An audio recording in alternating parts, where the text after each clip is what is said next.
Alright, welcome back everyone. That was something. um, we're here in game 2,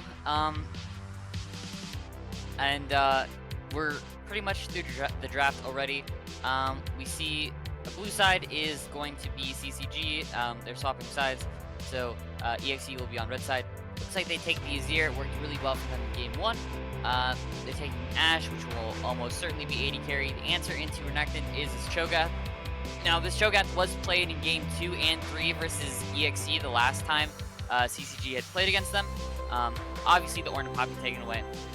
Almost always from Pebble. But this Cho'Gath was played in Game 2 and 3, Games 2 and 3 against CCG. It did not work out in those games. I believe they lost both those games. So, looking for a better turnout this time. We will get a pretty standard Kai'Sa Nautilus lane. This lane is not, like, super high execution, but neither is Ashe Leona. Ashe Leona has one objective. It is not to let you move. And an Ashe arrow into like a Renekton combo or into a Solar Flare from Leona, or especially onto like a carry like Syndra, you get Lee Sin kicked. That can become really problematic. Now, where the Jarvan pick becomes really interesting here, and we should stay on, I think we're still on draft. Where the Jarvan pick becomes really interesting here is it was initially picked into the Ashe Azir when only Ashe Azir was shown. Syndra looked to win that lane, obviously, but the reason why usually most people like Jarvan into Ashe is because Ashe is an AD carry with no mobility, not like limited mobility, but no mobility. She doesn't have anything. She has her flash, she'll take Ghost, probably, but she won't have mobility.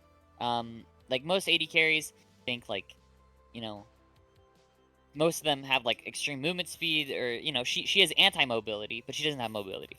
So if Jarvan ults her, she really can't get out in any way. She's not Kai'Sa, she's not Ezreal, she's not Lucian, she's not she was a season 1 champ. That's basically what I'm saying. Maybe season 2. Azir, after he uses E, doesn't have mobility, but it's gonna be a little harder to catch him out. But if you can interrupt his E, or you can just engage on him fast enough, it won't be a problem. This Lee Sin might be slightly problematic, though. I can see it being good. I will say, though, I do like Blue Side draft in comparison to their earlier draft. CCG, I think, did a better job drafting this time, because I think the level of execution, which is hilarious because the other game is other team is named EXE. I think the level of execution for this team comp is much lower. You have Jarvan, you have Nautilus, you have Kai'Sa. What do you want to do? Go in. How do you want to do it? Go in. When do you want to do it? Go in. You just want to go in, and that's fine. Syndra will be there to stop the the counter engage from the Ashe, Renekton, Lee Sin, even an Azir swoop. Having that scatter the weak will be really important, in having the ultimate to just like eliminate a player from existence, just to take them out. Is going to be really, really good in this upcoming game.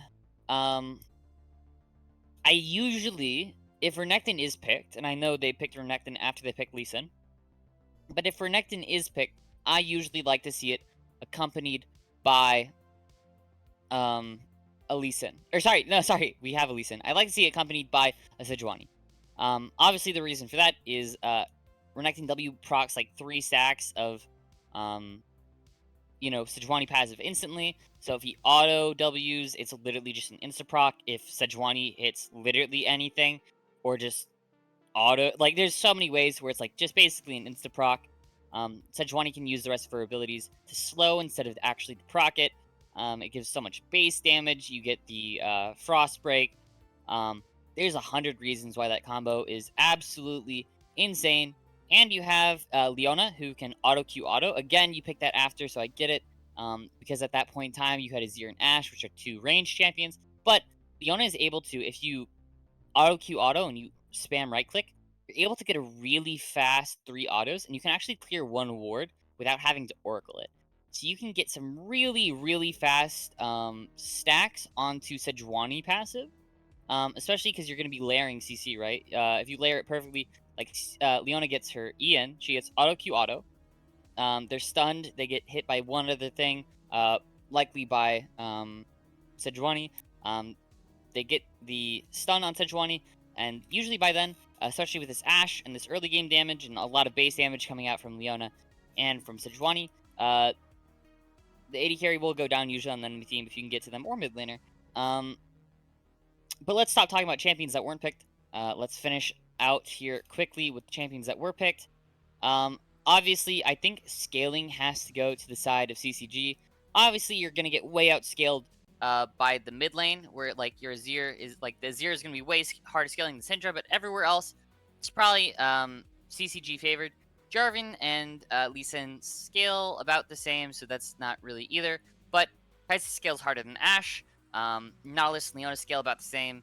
And Cho'Gath scales a lot harder than Renekton. But Renekton scales better than he used to, so it's not horrible, but it's all right. I think with that, we're gonna head on to a quick break, and we're going to be right back in about a minute to get into game 2, where CCG will look to turn this around. All right, we're here in game 1 on the Rift. We do see CCG trying a little bit of a level 1 cheese here. They do have this Nautilus with this Glacial Augment. They're looking for a little bit of an invade here, it seems. Running bot to see if they can get anything. Makel being here. Let's see the red side vision. Red side Makel does get flash on. He will get autoed. He will have to flash away. 80 carry flash for support when the support does have indeed a Hex Flash. Will probably be very advantageous for the side of CCG. It's probably what you want to see as a CCG fan. Going back to all vision. Pretty good from CCG to get that pick. You can end up not getting that pick at all. So good for Detro to know, that he indeed can get that pick, can get that flash auto. We'll have a little bit of health advantage in lane as well, because the Ashe ended up not backing. That'll be pretty interesting to see what goes on there. Detro standing in that bush, seeing if he can get a Q onto Leona. I don't know if it's such a good idea. She does not have W, so she won't be that tanky. But we'll have to see what happens. Looks like both junglers starting topside here, pathing towards bot. Lee Sin could 3-camp realistically, but Jarvan really does have to go bot here. There's really no point helping Topo, in my opinion, in this lane. Topo's just kind of trying to survive, so you only really need to help him like push waves to like back at the very most. Level 2 hit by both sides at equal timings. Pocket's taking way more damage, having to flash out. Traded for just the ignite. Actually, flash and ignite from Pockets. Traded just for the ignite from Nautilus. Ricky going in onto the Cho'Gath here does end up actually taking probably the worst half of that trade. Radar missing his EQ. Will not get the stun onto the Azir. We will see another trade here on top side. This one going much better for the Renekton. And we do see the Renekton's early power again. Should probably go fairly favorably here in the early game. Silence actually there stops the trade. Pretty winning for Topo. And let's just look at the runes. I mean, nothing too out of the ordinary. I would say that Lethal Tempo isn't my first thought onto Jarvan, but I know more recently has been more common. We will see a trade here in the mid lane. Nothing much, just a little bit of poke. Silence going down, stopping more damage. Ricky actually playing that tower aggro very well. Doesn't actually get hit by that tower. Looks like there will be a gank here on bot side, a 3v3 potentially into this fight. Makel getting some chip damage. Detro having the hook go wide might not be the best course of action. The EQ flash coming in. However, BB Swag here to counter gank will get the first blood onto his 80 carry in Makel. Looking for the support, will not find him. And Makel will get out. BB Swag tagging him with a little bit more poke, but will certainly not take the Sonic Wave into the turret. Just a really quick, easy little win. Good counter gank. Detro probably popped his Q too early. Gave a little bit of the advantage away. I'm wondering, Topo actually taking a really bad trade up top side. He will get flashed on, but he will make it out with his life. He should be able to trade flashes, teleport back, and still play the game. BB is actually still hanging around here bot to see if by pushing this wave they overextend. Playing actually really, really disciplined there, especially because they had no vision. Actually, this is blue vision. They had no vision, I believe. They actually might have seen him barely, but I don't think they had vision. of him backing. So pretty disciplined play. Pockets actually does end up onto Kaisa, but however, Kaisa does pop the cleanse. Looks like Mako actually plays pretty lazily here. Gets caught. Nice E and auto. Will actually trade himself. Actually, no, with a shield. Should be a double kill for Kaisa. This is actually massive for the bot lane. I thought it might have been a little, you know, over after, you know, an early game champion like Ashe does get the first blood. But they will get that back in spades. Getting more gold, getting more CS. And this wave is dying. They'll get a later back as well. The EXP is also an advantage. I mean, look at this wave. This wave is absolutely massive that they will miss here. Now on the top side, Renekton will push this advantage even larger. Although TPs were traded, so there are equal sums here on the top side, and that is absolutely nothing. There are no sums. Flasher Nautilus is back. That is because he probably took Cosmic Insight. I could probably bet on that. While the Ashe who flashed at the same time did not actually get that. The Ashe did not, since she didn't take Cosmic Insight, she would not have the Summoner spell haste that it provides. So she won't have it flash up on the same timer. However, she will get it eventually. Level 6 actually gotten here by this Renekton. He will take a pretty good trade on the top side. Again, Cho'Gath just trying to survive. Kitsuo will be spotted out here on the bot side. So BB does know where he is. BB is looking to maybe contest him if he tries to gank somewhere. However, they found out where BB is because BB does hit the Blast Cone. Sorry, not the Blast Cone. The Shrire's Bloom, as we do see on the map. Again, top side taking some trades. We will see what bot side tries to do, though. Detro looking for a little bit of an invade. Not an invade per se, but they are looking for to Drake setup. They will get some DPS here on this dragon. This dragon is going down. It is Hex Tech, so it does do a little bit of damage. We will see opponents gather here. Azir still has ult, but he is absolutely obliterated by the Syndra ultimate. Absolutely executing these squishy targets in this early game. This is really good for the side of CCG. They're now 1,000 gold ahead. They'll pick up this first dragon, and it's a really good one too. Especially for, I'd say, this Kaisa. It's going to be really good. The smite goes down, and Kitsuo should get his way out of here. Hook does go down onto Pogus. I think this might be a little bit of an overextend considering how big the wave is and how easy it is for Mako to chase him down. However, playing nicely with that vision, not letting Mako stack his Qs, stack his lethal tempo, and get a chase. It's pretty good. And Radar will take his back. He does have TP, but he probably doesn't have to TP for this next wave. It looks like a cheater to me. For both the bot lane and the mid lane. Obviously, the bot lane can't be back, but, you know. Actually, they might hold it here a little bit.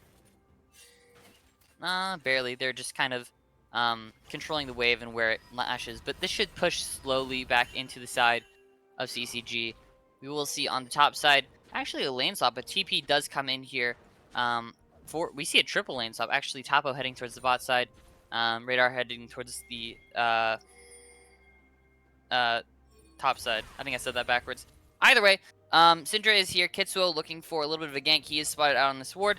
However, we will see, even with the Oracle, he is still seen. Topo does come mid, looking for the gank, but really it's just a push. All these rotations are just excuses to get everyone closer to the Herald. It will be probably a 5v5 as I see it in the Herald. Syndra is actually just joining her team right now, and looks like EXE is a little more split up. Looks like the side of CCG will start the Herald. Blue side is looking here. I don't believe they see Riki on this flank. If we look, they do not yet. Going in, Ashe ult comes in, Nautilus in the midst. Neither of these supports are 6. However, Riki is on top of them. Massive ult from Kaisa and the Jarvan. The kick does not come out yet. It's still in. Kick comes out onto Kitsuo, kicks him out, still gets a lot, gets into the backline. Lots of kills coming through from the side of CCG. Oh my god. Radar picking up another. Wes might get out, but the triple kill for this Kaisa, on top of the kill 3 kills she got previously, will be enough to skyrocket her in this gold lead in this 1v1 matchup. 1,600 gold ahead of this Ashe at only 9 minutes, and Herald was picked up indeed by Kitsuo. So they are in a completely winning position at this point in time. If we look at Feast on Cho'Gath, if we can. If we look at Feast, we will note he has one feast so far, and it is on to a champion. So he still has all those um, still has all the minions and special camps to do. Obviously, can help his junglers out with their smites. We do see uh, Detro hit the level 6 first, so he will have prio in this lane over the enemy support. Actually, a 1-level lead on both the bot laners for CCG. No other level advantages. Actually, a level deficit in the top lane. But c'est la vie, such is life. It's top lane into Renekton. If you're down, you're doing okay. Especially as this Cho'Gath, you are down 20 CS. It does hurt a little bit, but you are doing it for the good of the team. Kitto is actually a little bit out here. He still does have the EQ. Will use it to get to safety, get to his team. Detrio and Radar are right there with the Nautilus ultimate, with the Scatter the Weak. They will not let Kitsuo go down, and the opponents know that, so that is why they will not chase in that situation.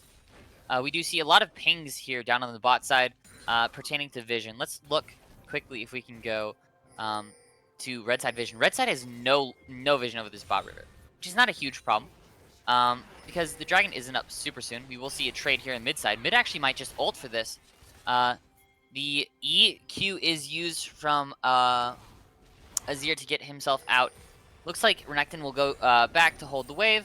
So this Herald might not actually kill the whole turret, but maybe with Topo's help, there might not be much that can be done about it.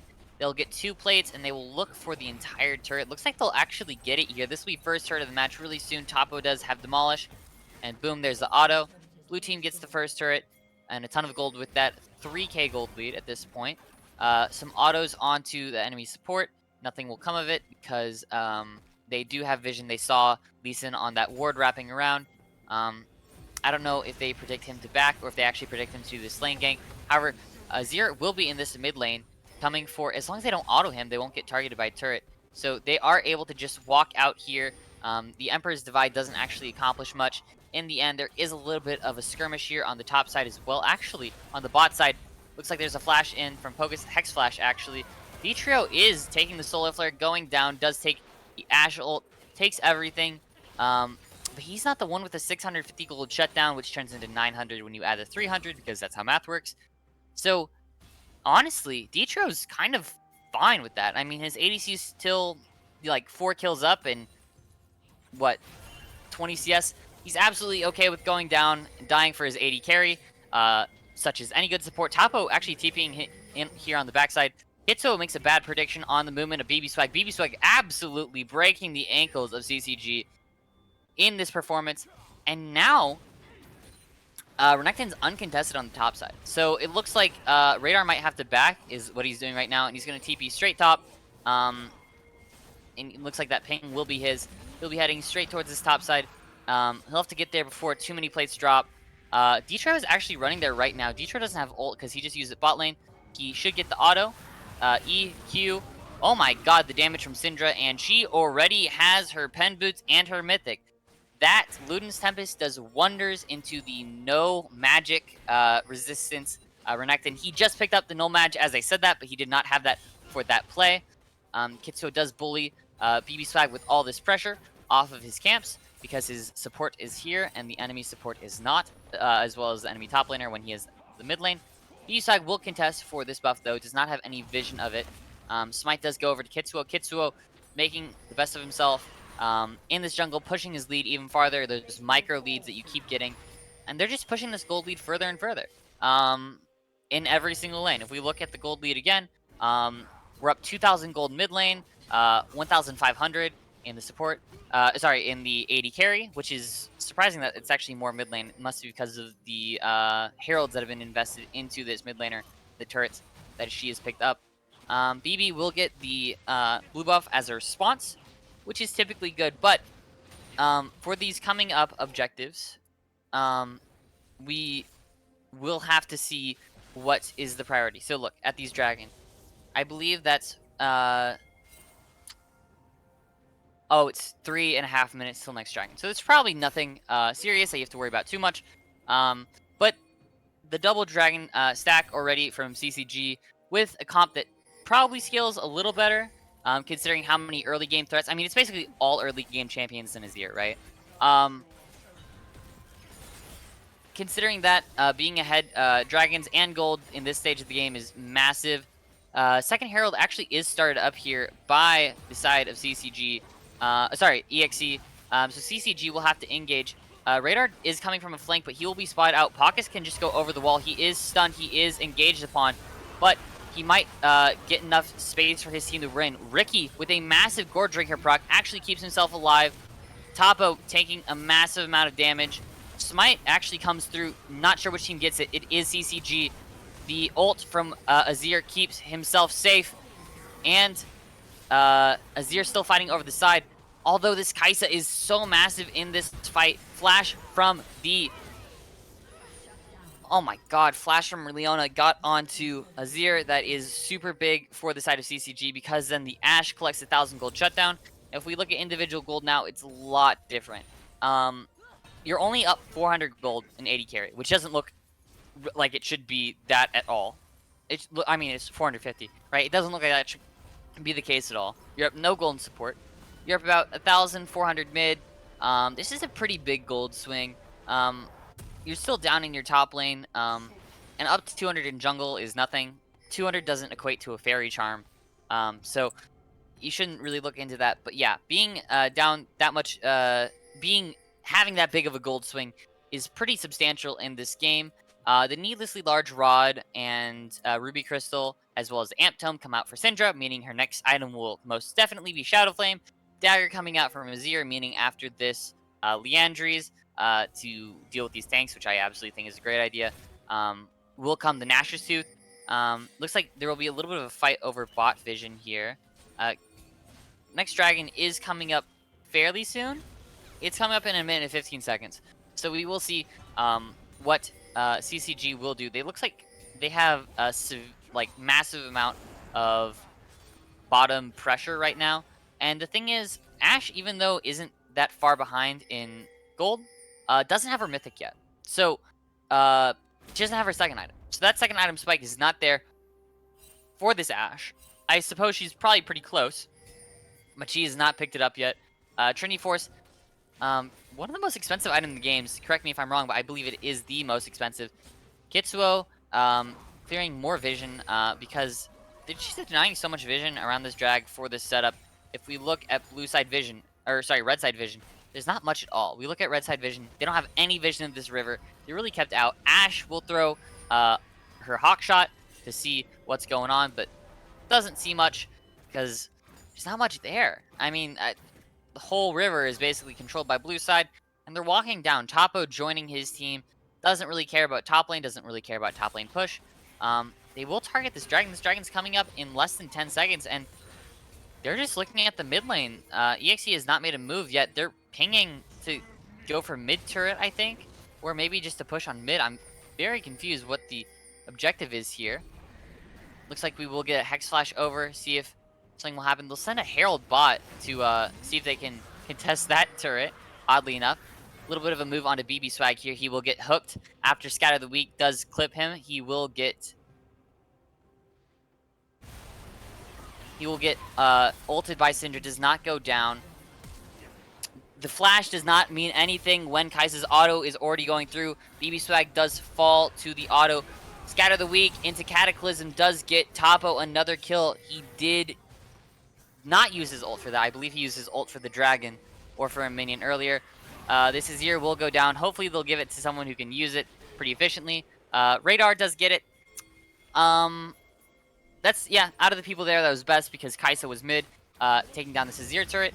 Kitsuo steals away the red buff from the 80 carry, and that's just brutal. So now we're looking at a 4k gold lead. Soul point, it is Cloud Soul, so it's not what you'd prefer to see, especially with a team. Some teams, when you have like a Rakan and an Olaf, you're like, oh, I could deal with Cloud Soul, but this team doesn't get too much out of it.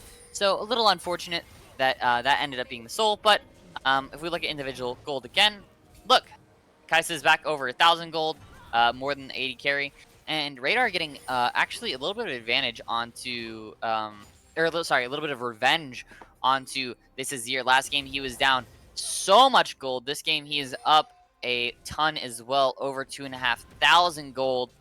onto this Azir, making this counter pick look extremely good. Radar and Topo actually looking to go on to Ricky here. We will see a little bit of an engage.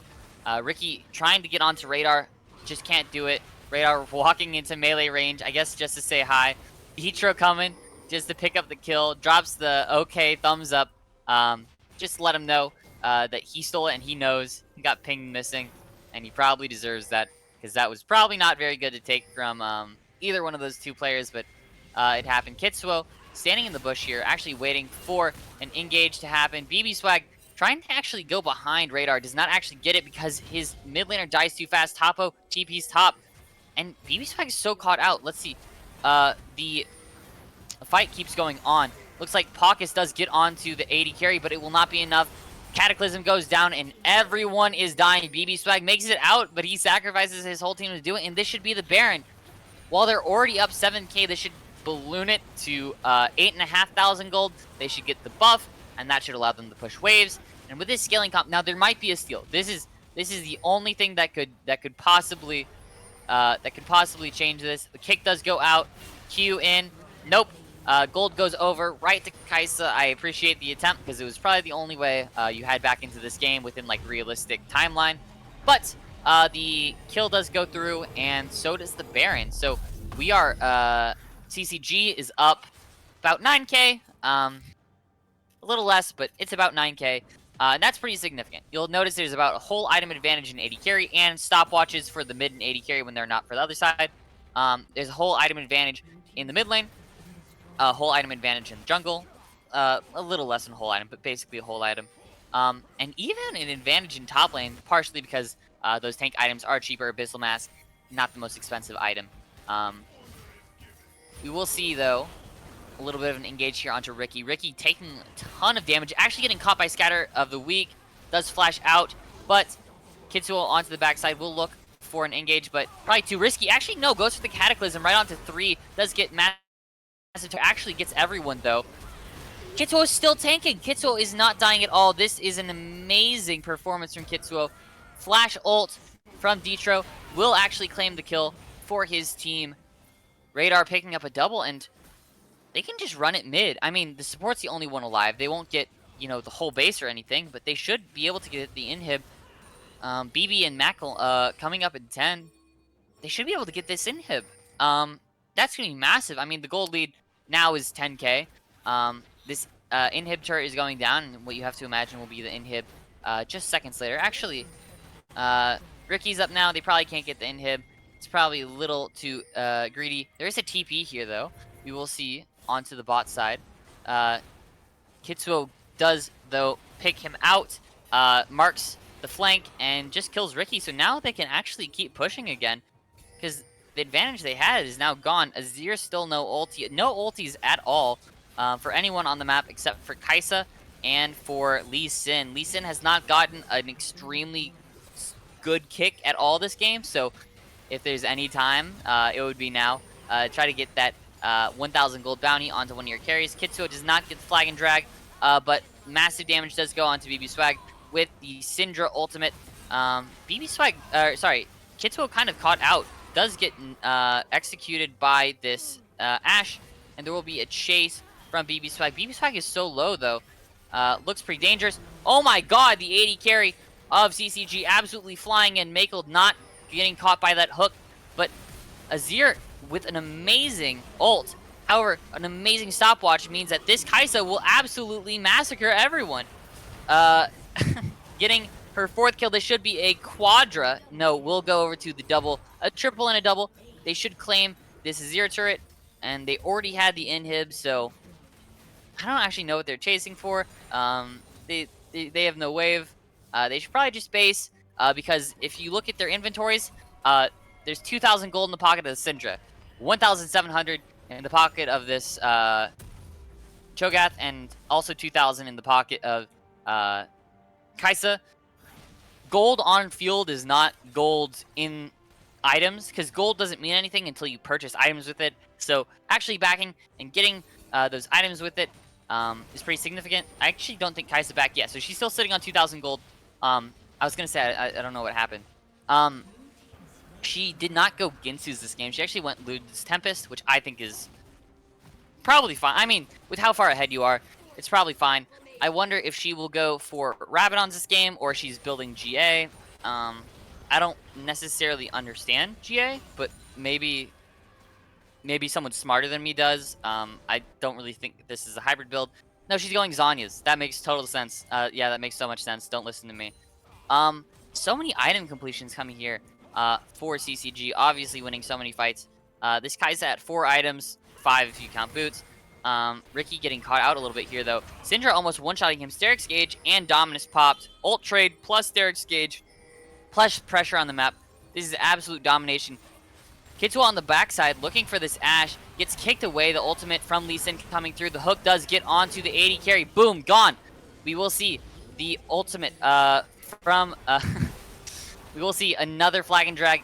And on the backside, Kai'Sa getting a double kill. BB Swag going down to the enemy team. The 3-man of Detro, Topo, and Radar. And they will walk through the base and end this game in a swift 26 minutes. A TP from Syndra to walk 3 steps. That's the Faker special. We will see both these turrets go down. And that should be the game. Absolute domination here in the second game. Not even close. There was no point in which this game looked like it was really that close. They are kind of inting for kills. I am actually kind of... Ashe is up in a second. This was really bad. This was really bad. This is potentially not endable. This is potentially not endable anymore. Flash onto Radar. He gets caught. Detro's not here. Detro can't... Wait. Detro can't end. They can't end.